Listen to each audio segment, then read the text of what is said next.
Alright, settle in folks, because tonight we're diving headfirst into one of history's most spectacularly weird rabbit holes. Forget dragons and magic. We're talking about something far more fantastical and frankly a little gross. The world of medieval royalty and what happens when you keep marrying your cousins for a few too many generations. Spoiler alert, it's not good. You probably won't survive this journey genetically speaking, but it is utterly fascinating. So, before you get too comfortable, maybe take a moment to smash that like button and subscribe, but only if you genuinely enjoy what I do here. No pressure, no ancient curses if you don't. I'm curious, what city are you listening from tonight, and what time is it where you are? Drop it in the comments. I love seeing how far this delightfully peculiar history community stretches. Now, dim the lights. Maybe turn on a fan for that soft, comforting hum. And let's ease into tonight's journey together. Picture this: the crackling of fire in a vast stone hall, the flicker of candlelight catching on silver goblets, and a young noblewoman in velvet robes being introduced to her future husband, who is also casually her cousin, or her uncle, or her nephew. Welcome to the elite world of medieval European aristocracy, where bloodlines mattered more than biology, and love had absolutely nothing to do with marriage. The term inbred carries a punch today, right? It sounds like something whispered in hushed tones, usually followed by a disgusted shudder. But in the medieval context, it wasn't a slur, it was strategy.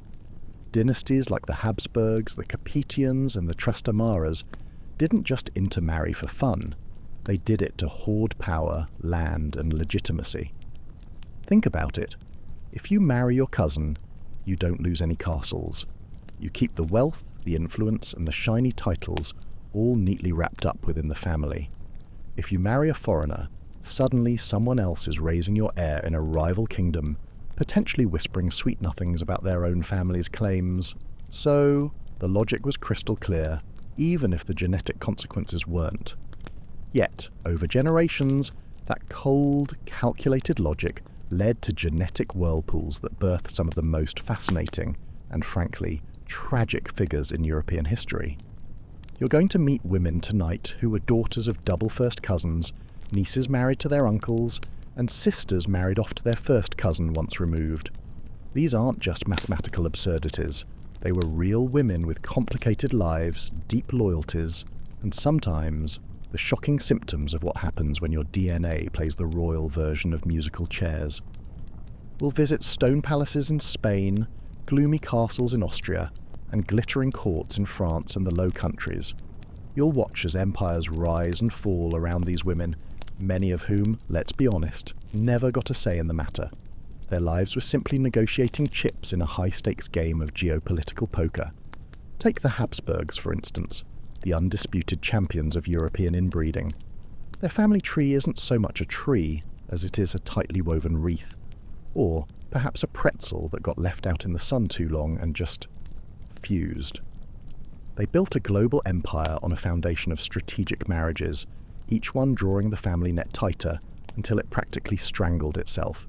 And while we'll spend time with some of the more infamous male Habsburgs later, it's the women who carried the generational load, both politically and genetically. These women were the mothers of kings and queens, the breeders of empire, and the unfortunate bearers of some truly unlucky genetic traits. But it wasn't just the Habsburgs. The Capetians of France, the Trastamaras of Spain, and even the Plantagenets of England dipped their royal toes in the same shallow gene pool. The goal was always the same: consolidate claims, prevent messy civil wars, and lock down dynastic legitimacy. But with that came feuds, forced marriages, and a trail of noblewomen who spent their lives navigating a world where family meant everything and meant way too much.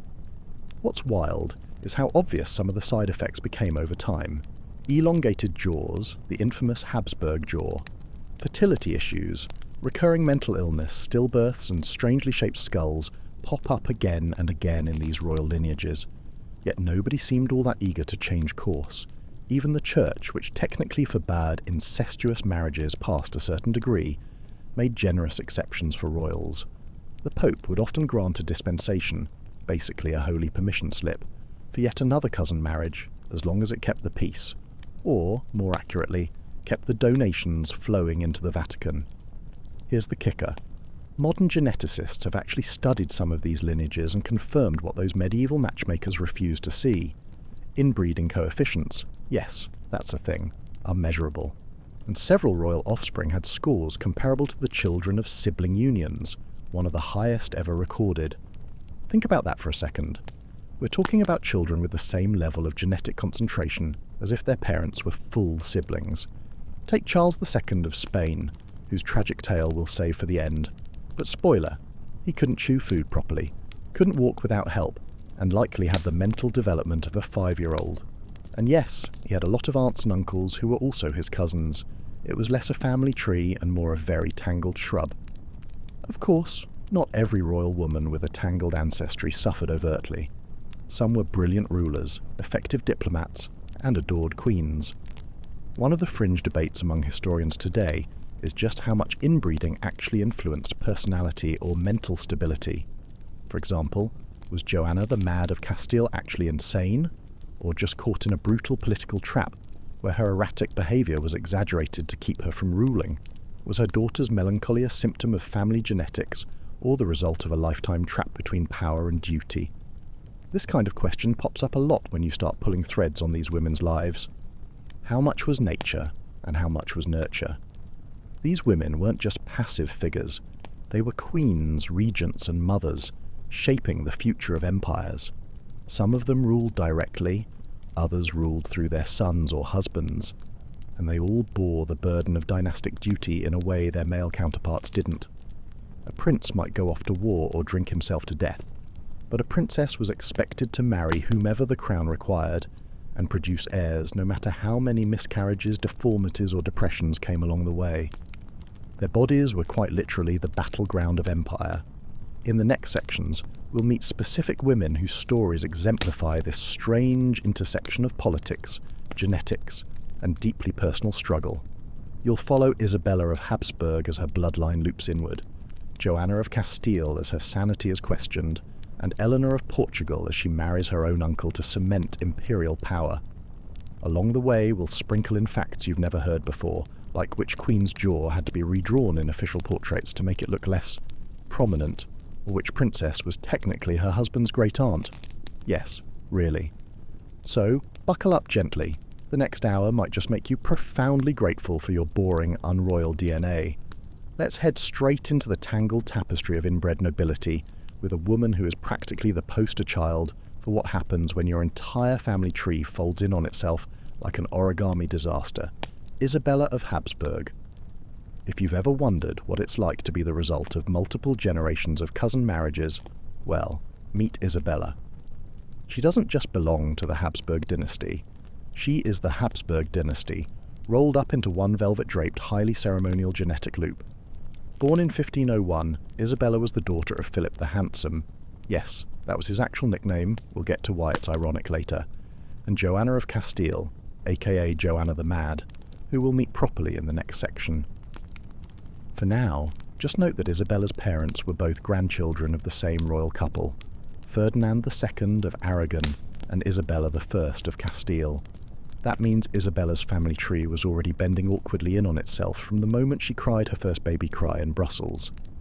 And by the time she reached marrying age, around 13, because of course she did, her value wasn't about her smile or her charm. It was all about the blood, that precious, increasingly concentrated Habsburg blood.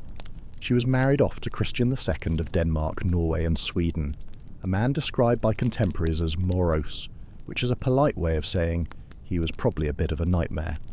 Their marriage was political, like every marriage of the age, but it also had an edge of desperation.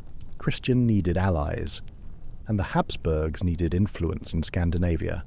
Isabella was the literal body through which that influence would flow. Her uterus was now official royal policy. Good times. Here's where it gets complicated, because, of course, it does. Christian wasn't exactly stable.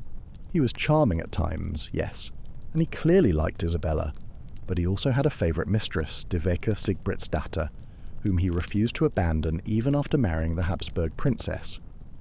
Dyveke was lowborn, not even nobility, and Isabella had to sit there in her Danish castle, pregnant with the future, while her husband paraded his mistress around court like a new horse.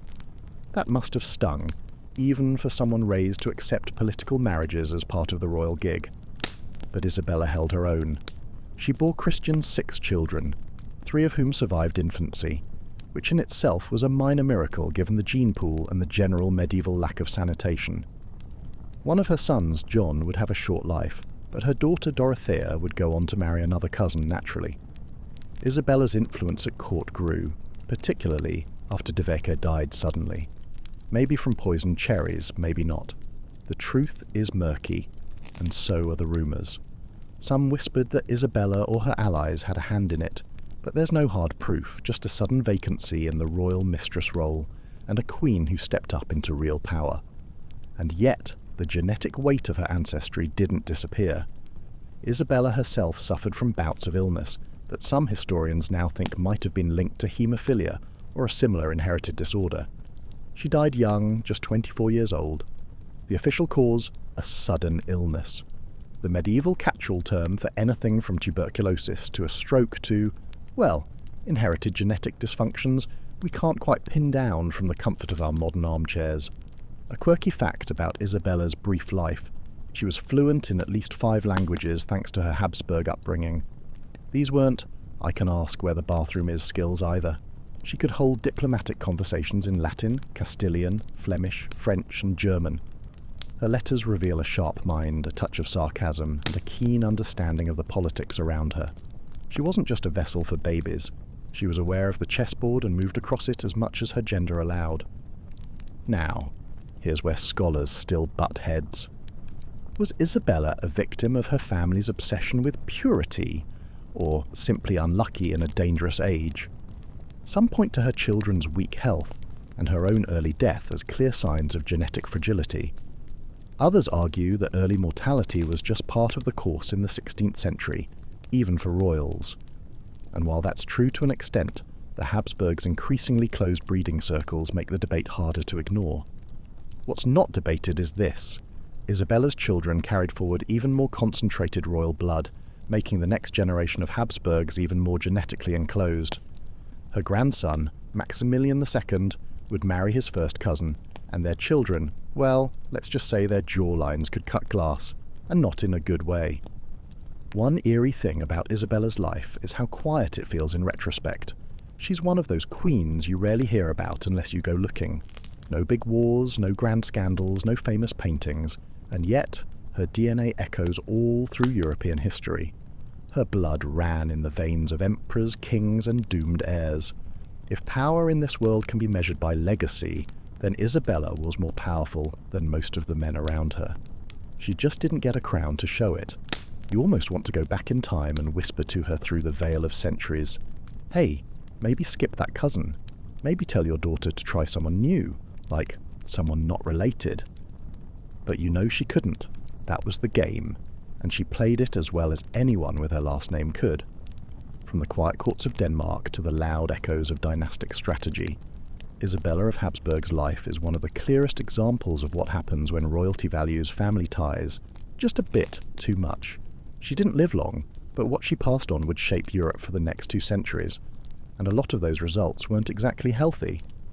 Now that you've met Isabella of Habsburg, it's time to step even deeper into the foggy Gothic corridors of royal heredity and meet her mother, Joanna of Castile. Or, as she's better known in the history books, Joanna the Mad. You've probably heard the nickname before. Maybe you picture her wandering a castle barefoot, mumbling to herself, or clutching her dead husband's coffin like a morbid romantic. And, yeah, some of that actually happened. But the full story of Joanna, it's less madness and more tragedy, with a generous sprinkle of dynastic pressure, and of course, a heavy dose of concentrated family genetics.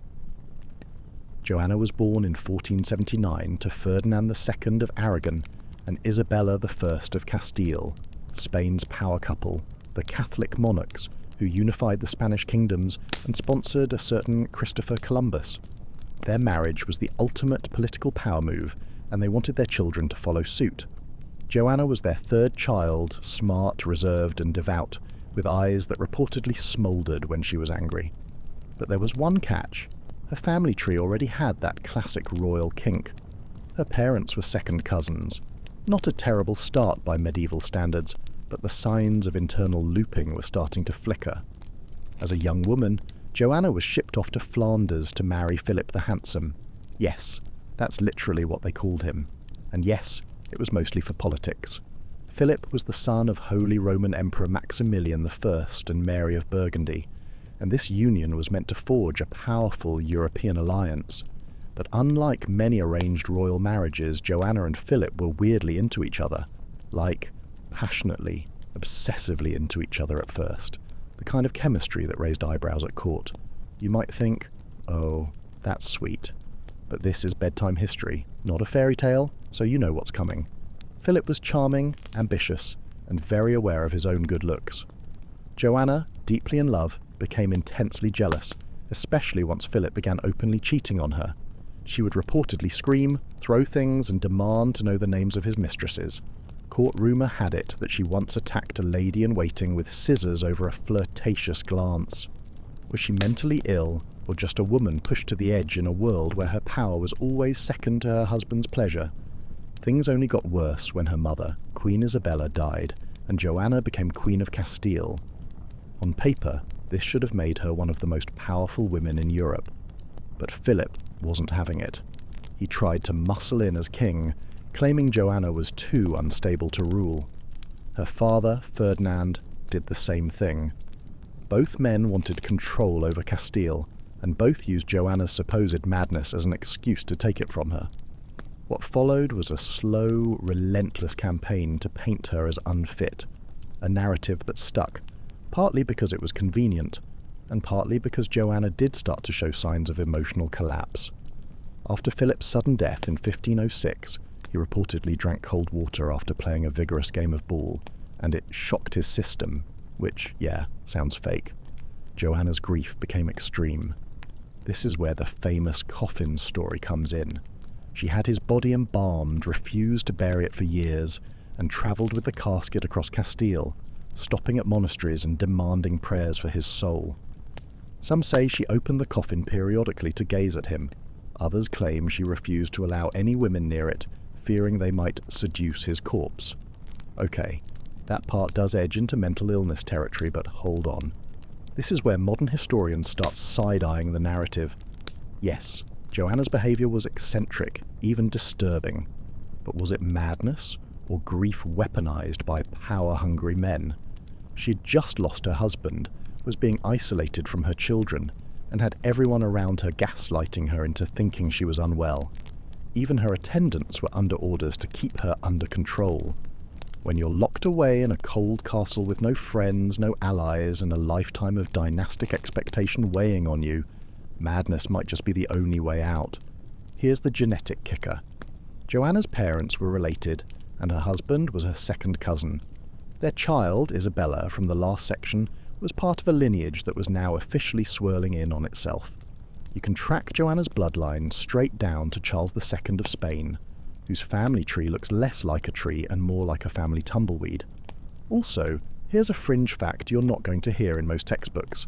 Some 16th century doctors actually believed that uterine misalignment caused female madness, as in, they thought her womb had literally travelled to her head. No joke. One account from a Spanish physician describes Joanna as being afflicted with a wandering womb, which they thought caused her hysteria. The solution? Herbal compresses, prayer, and, once, wait for it, a suggested exorcism.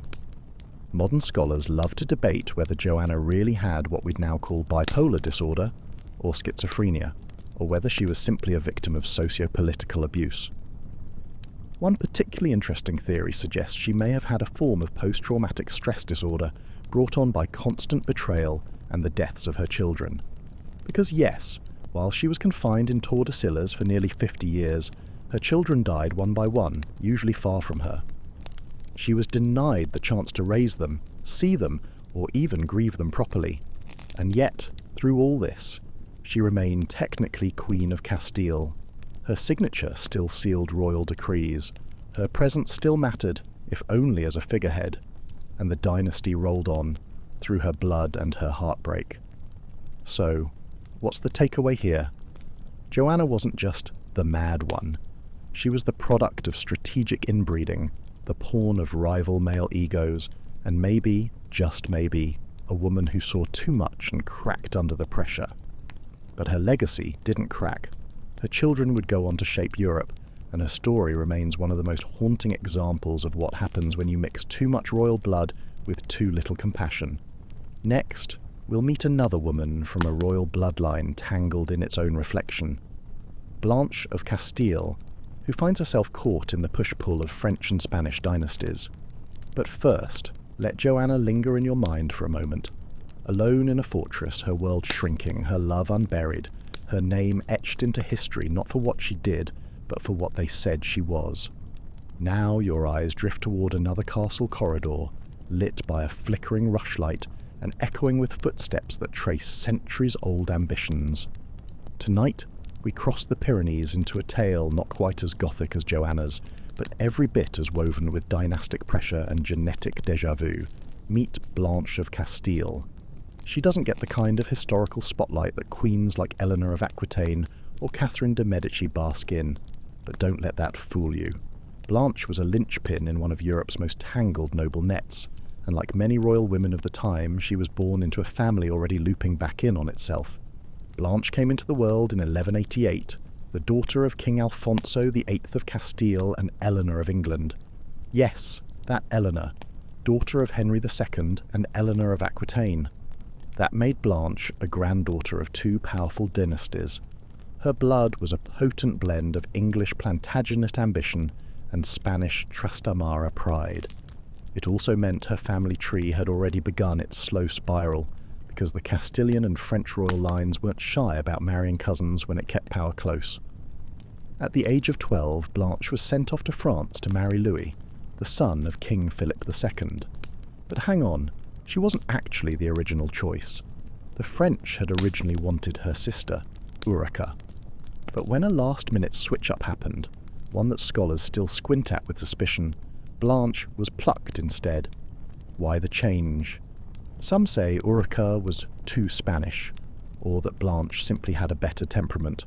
Others hint at something less flattering. Ulrica may have shown signs of inherited instability, and the French crown didn't want to risk it. Whether that's true or just a smear campaign cloaked in diplomacy, we'll never know for sure. Blanche married Louis VIII of France in 1200 and quickly proved herself far more than a ceremonial wife. When Louis became king, she stepped up, not just in courtly presence but as a political force. And when he died in 1226, leaving their son, Louis IX, later St. Louis. Louis, as a boy king of 12, Blanche didn't blink. She declared herself regent and ran France like a queen who'd been waiting her whole life for the chance. And she had. While other women were sewing tapestries and birthing heirs, Blanche was drafting treaties, intimidating barons, and keeping the fragile Capetian hold on France intact. But here's the part we're here for, Blanche's bloodline. She and Louis VIII were third cousins, close enough that the church had to grant a dispensation for the marriage. It wasn't exactly scandalous by the standards of the day, but it was part of a growing pattern of dynasties interweaving themselves so tightly that marriage options became less about finding a match and more about finding someone you weren't too closely related to. And with Blanche, that issue just kept compounding. She had 13 children, though only a few survived to adulthood. Louis IX, of course, became a king and later a saint, but scholars have often pointed out that several of his siblings had health problems or died young. Common, yes, but statistically higher than normal even for the time. One theory suggests Blanche and Louis's shared Plantagenet ancestry may have carried some form of inherited immune weakness, though this remains speculative. Another quirky rumour, that Blanche was so obsessed with keeping her son pure that she discouraged him from sleeping with his wife. Some even whispered that she had an unnatural attachment to him, though that's probably more medieval gossip than reliable record. Still, it speaks to the way Blanche was viewed. Intense, commanding, and always just a bit unsettling. You don't get to rule as a woman in the 13th century without people throwing a little suspicion your way, especially if you're doing it successfully. And Blanche was successful. She not only held France together during her son's minority, but she later returned to regency when he left for crusade. For years she governed with a stern hand and a sharp eye, navigating rebellions, famine, and papal politics with barely a stumble, but the toll on her family and possibly her children's health remained an undercurrent. One scholarly debate that's still alive today was Blanche herself subtly affected by the genetic tightrope her family walked. While there's no record of physical deformity or obvious illness, some letters suggest she suffered from extreme migraines and recurring melancholia, that lovely medieval catch-all that could mean depression, hormonal imbalance, or something passed along the family line like a well-polished heirloom. There's also a fascinating detail from her death in 1252. Reportedly, she collapsed on the way to a convent and lingered in pain for days, murmuring prayers and hallucinating visions of saints. Some modern readers interpret this as spiritual ecstasy. Others, less romantically, wonder if it was a stroke or a hereditary neurological condition. Again, no definitive answers, just a woman's final days shrouded in mystery, much like her life. Here's a lesser-known fact. Blanche was one of the first French queens to actively sponsor universities.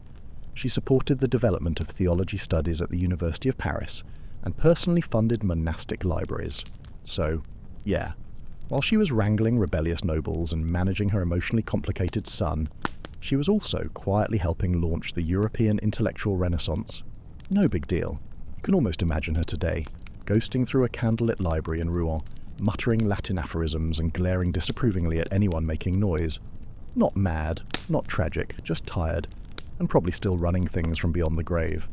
So, while Blanche of Castile isn't the most inbred woman on our list, she represents an early example of how medieval power marriages began to fold back in on themselves, and how royal women, burdened with bloodlines and expectations, carved out their legacies anyway, sometimes with iron fists hidden beneath silken sleeves. Next, we'll travel to Portugal, where Eleanor of Portugal finds herself pulled into a family dynamic so twisted that her groom shares not just her family name, but her uncle's face. Hope you're ready for that one. And now, let's take a soft step into the warm Iberian air of the 15th century, where stone palaces glint beneath the Portuguese sun and royal carriages creak beneath the weight of more than just gold and silk. They carry dynastic expectations, ancient rivalries, and the kind of family ties that require both a wedding and a DNA test. Tonight's central figure, Eleanor of Portugal. If you're already cringing at the thought of an uncle becoming a husband, congratulations, you're awake and paying attention, because yes, that actually happened, and it wasn't even considered all that weird at the time. Eleanor was born in 1434 into the House of Aviz, a branch of the Portuguese royal family known for its tangled roots and political ambitions. She was one of several children born to King Edward of Portugal and Eleanor of Aragon, which already made her a prize in the international marriage market. Her siblings included future kings and queens, but Eleanor's path would take her north, into the chillier reaches of the Holy Roman Empire, where her marriage was supposed to cement a powerful alliance. What no one talked about at the wedding feast was how closely she and her groom were already related. Her husband, Emperor Frederick III, was not only her first cousin, but he was technically her uncle through marriage lines so convoluted they practically form a Celtic knot. But of course, inbreeding among royals wasn't just tolerated, it was the norm. Marrying a close relative wasn't scandalous, it was strategic. If it kept the throne within the family and prevented rival claims, then so be it. The Pope would give a little nod of approval, issue a dispensation, and another cousinly kiss would seal the fate of another generation. Eleanor's wedding to Frederick was awkward from the start. She travelled to Italy for the ceremony, which was delayed several times because Frederick, ever the cautious emperor, was reluctant to commit. He reportedly didn't even meet her until the actual wedding day, and his first reaction was, "She's prettier than her portrait, so yay for low expectations." The wedding finally went through in 1452, and Eleanor became Holy Roman Empress, one of the most powerful titles in Christendom. But power doesn't guarantee happiness. Their marriage was strained. Eleanor, raised in the more relaxed and artistically rich courts of Portugal, found Frederick's court cold, rigid, and depressingly frugal. He was obsessed with bureaucracy and finances. She wanted music, colour, and life. Letters from the time hint at her frustration. She reportedly once said that her husband would rather count coins than kiss his wife. Yikes. Meanwhile, Frederick found Eleanor too emotional, too passionate, how's this for irony, too foreign. Still, they did their dynastic duty and had 5 children, 3 of whom survived infancy. Among them was Maximilian I, who would go on to become Holy Roman Emperor and marry yet another cousin, solidifying the Habsburg rise to power. But Eleanor, she struggled. Her health began to deteriorate, possibly from the strain of pregnancies, long cold winters, and the slow suffocation of life with a man who treated her more like an economic advisor than a wife. Now, let's talk about the genetics. Eleanor and Frederick's shared bloodline was already layered with intermarriage.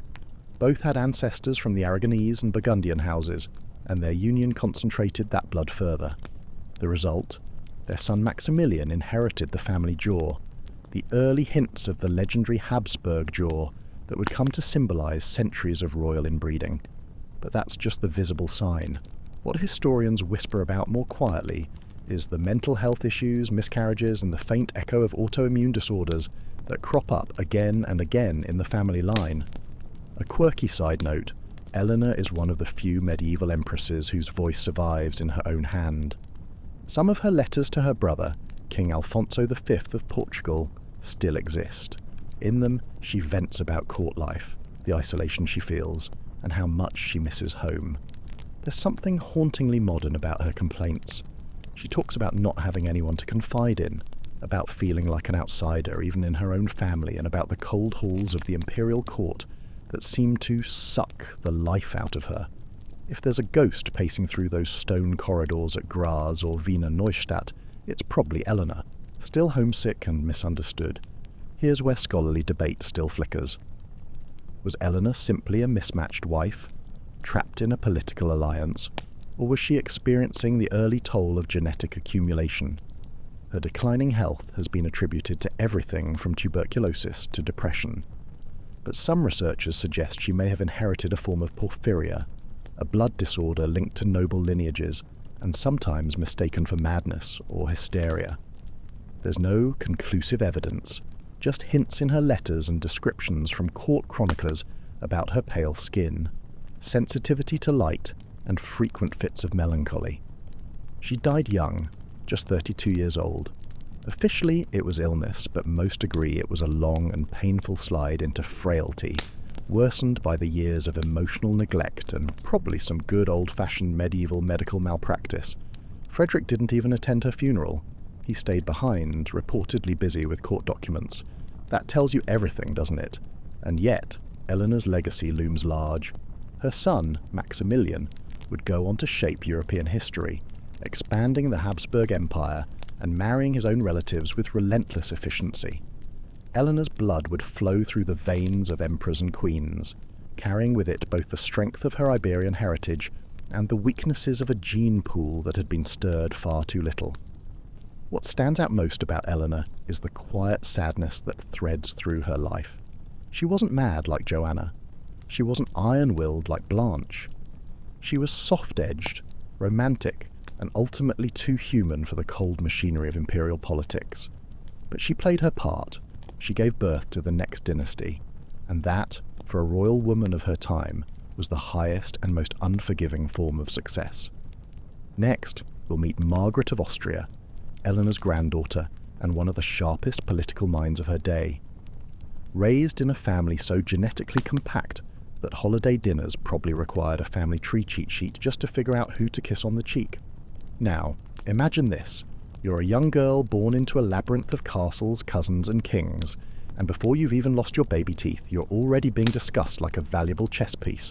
That was Margaret of Austria, and yes, she's technically the granddaughter of Eleanor of Portugal, but by this point, the Habsburg family line has twisted itself into such tight knots that even the family dog might have qualified for a noble title. Margaret grew up in the very eye of this dynastic storm, trained to smile, curtsy, and marry strategically. But what makes her stand out in this parade of inbred nobility is that she didn't just survive the system, she mastered it. Born in 1480 in Brussels, Margaret was the daughter of Maximilian I, the Holy Roman Emperor and son of, you guessed it, Frederick and Eleanor. Her mother, Mary of Burgundy, died young after falling off a horse, which left Margaret motherless by age 2. Right out of the cradle, she was seen not as a grieving child, but as a dynastic prize. Her father immediately betrothed her to the French Dauphin, Charles, who was barely older than her and would later become King Charles VIII. At the ripe old age of 3, Margaret was shipped off to the French court to be raised as the future Queen of France. As far as political gambits go, it was classic Habsburg. Start young, lock in alliances early and hope no one decides to marry someone else. Which, of course, they did. After years of being raised in France, of learning French, of becoming utterly French in all but name, Charles VIII decided he'd rather marry Anne of Brittany, a much more politically advantageous match. So, at the age of 11, Margaret was unceremoniously sent back to her father. Imagine that rejection. "Thanks for coming, kid, but we found someone better." It was a public humiliation, a slap in the face to the Habsburgs, and a traumatic experience for a child. But Margaret didn't crumble. In fact, this early betrayal seems to have forged an iron will in her. She learned a crucial lesson. In the game of dynastic politics, you are a pawn, but a very intelligent pawn can move diagonally. Her father, Maximilian, then betrothed her to John, Prince of Asturias, the only son of Ferdinand and Isabella of Spain. Yes, Joanna the Mad's brother. This was another massive alliance designed to unite the Habsburg and Spanish royal houses. Margaret travelled to Spain, a spirited and intelligent young woman, and by all accounts she and John actually fell in love. A genuine spark in a world of arranged convenience. They were married in 1497, and for a brief, glorious moment it seemed like Margaret might actually have a happy life. Then disaster struck. Just 6 months into their marriage, John died. Some historians suggest he worked himself to death. Others whisper of tuberculosis, but the fact remains. Margaret was a widow at 17 and pregnant. The fate of Spain, and indeed much of Europe, hung on that pregnancy. If she gave birth to a son, the union would be cemented. If not, well, she miscarried, and just like that, her brief moment of happiness, her dynastic purpose, seemingly vanished. But Margaret wasn't done. Her formidable intelligence and political acumen had been noted. After a period of mourning, her father arranged yet another marriage, this time to Philibert II, Duke of Savoy. This marriage was also, surprisingly, a love match. Margaret found happiness with Philibert, and they shared a passion for art and collecting. For a few years she lived a life that was almost normal, almost content. But then, in 1504, Philibert also died. Margaret was a widow for the second time, still only 24 years old, and once again without children to secure her future. At this point, most women would retire to a convent, or perhaps become a professional mourner. But not Margaret. Her father, recognizing her extraordinary abilities, appointed her governor of the Habsburg Netherlands in 1507. This wasn't just a ceremonial title, it was one of the most powerful administrative positions in Europe. For the next 22 years, Margaret ruled with a firm hand, a sharp mind, and an undeniable diplomatic flair. She became the guardian of her nephew, the future Emperor Charles V, the son of Philip the Handsome and Joanna the Mad. Yes, her sister's child, keeping it all in the family. She managed complex alliances, negotiated treaties, and even sponsored art and culture, turning her court at Mechlin into a vibrant centre of the Renaissance. Now for the genetic bits. Margaret herself, coming from this intensely interwoven family, was a testament to both the potential strengths and weaknesses of inbreeding. She was highly intelligent, resilient, and politically gifted. Yet, her repeated miscarriages and inability to bear living children after her first marriage have been posthumously analysed by medical historians. While difficult to prove definitively, some theories suggest that her fertility issues might have been linked to the increasingly concentrated Habsburg gene pool. Her family had already begun to show signs of genetic vulnerabilities, and while Margaret was robust in spirit, her body perhaps carried some of those hidden burdens. A quirky fact about Margaret: she was known for her sharp wit and even sharper tongue. She once had a pet monkey, who, after a series of increasingly destructive antics, she exiled from her court with a mock solemn decree. She also famously kept a lock of her deceased husband Philibert's hair in a locket, and even took his heart with her in a casket, a rather macabre sign of genuine affection in an age where emotional display was often reserved for public mourning. Scholarly debate surrounding Margaret often centres on her childlessness. Was it fate, bad luck, or a subtle genetic consequence? While many women in the 16th century struggled with fertility, the pattern within the Habsburgs, particularly with later generations, makes the question unavoidable. However, what is beyond debate is her immense skill as a ruler. She was a woman who was rejected as a child bride, widowed twice, and yet rose to become one of the most influential political figures of her age, shaping the future of the vast Habsburg Empire.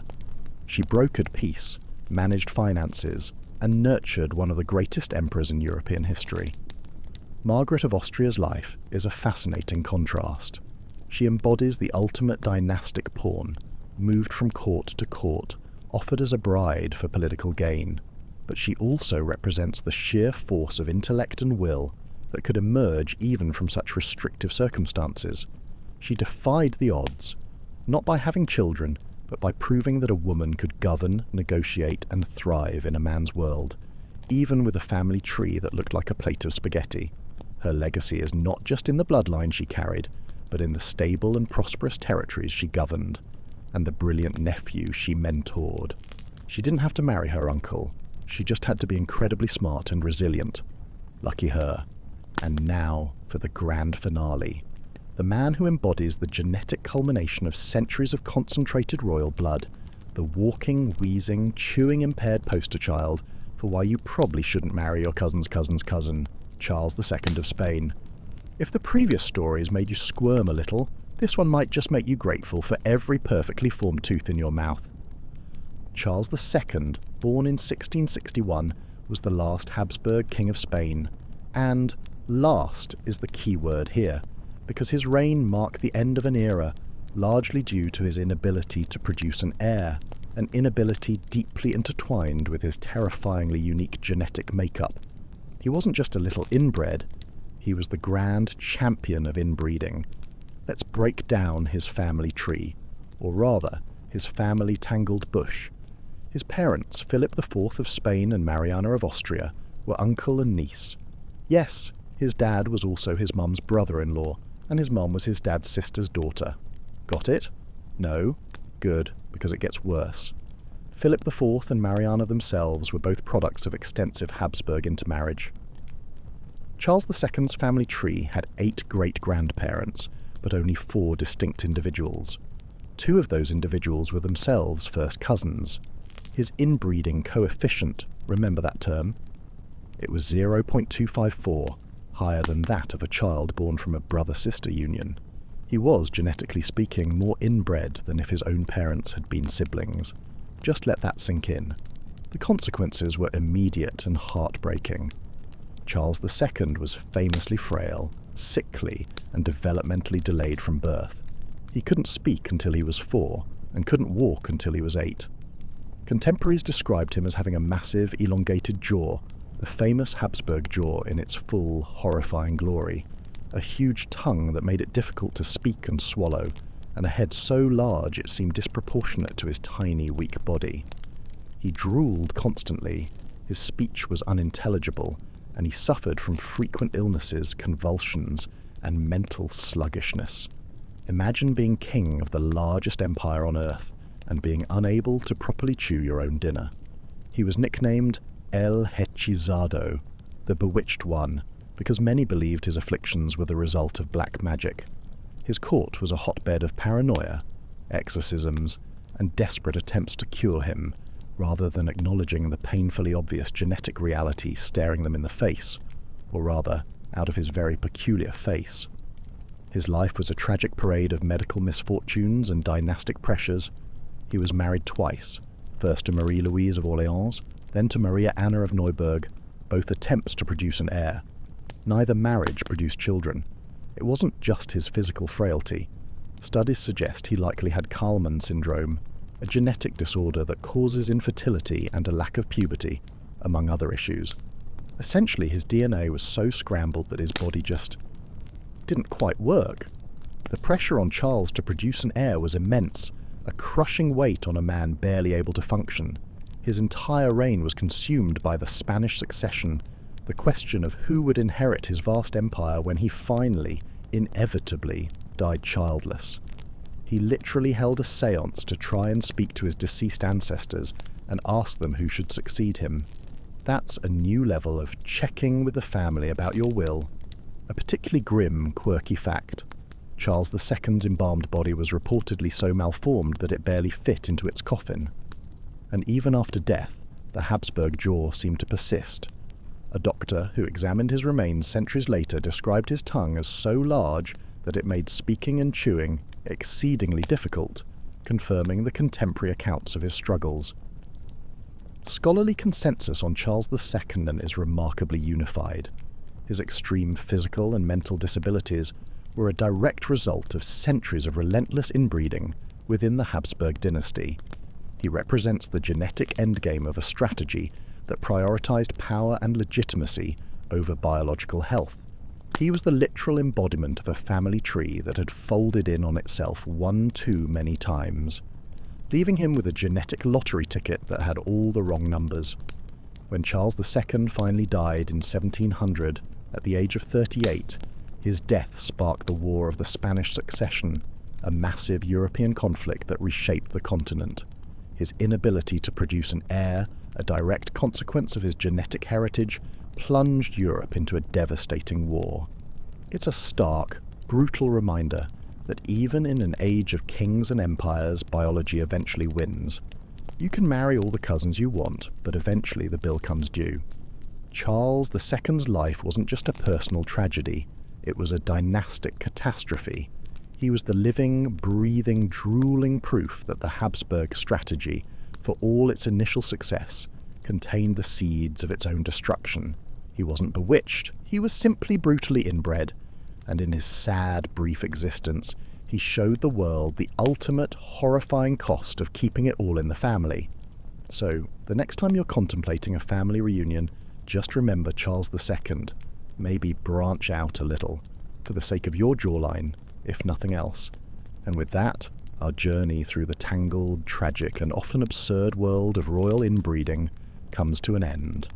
I hope you're feeling suitably grateful for your perfectly normal, gloriously varied DNA. Thanks for listening.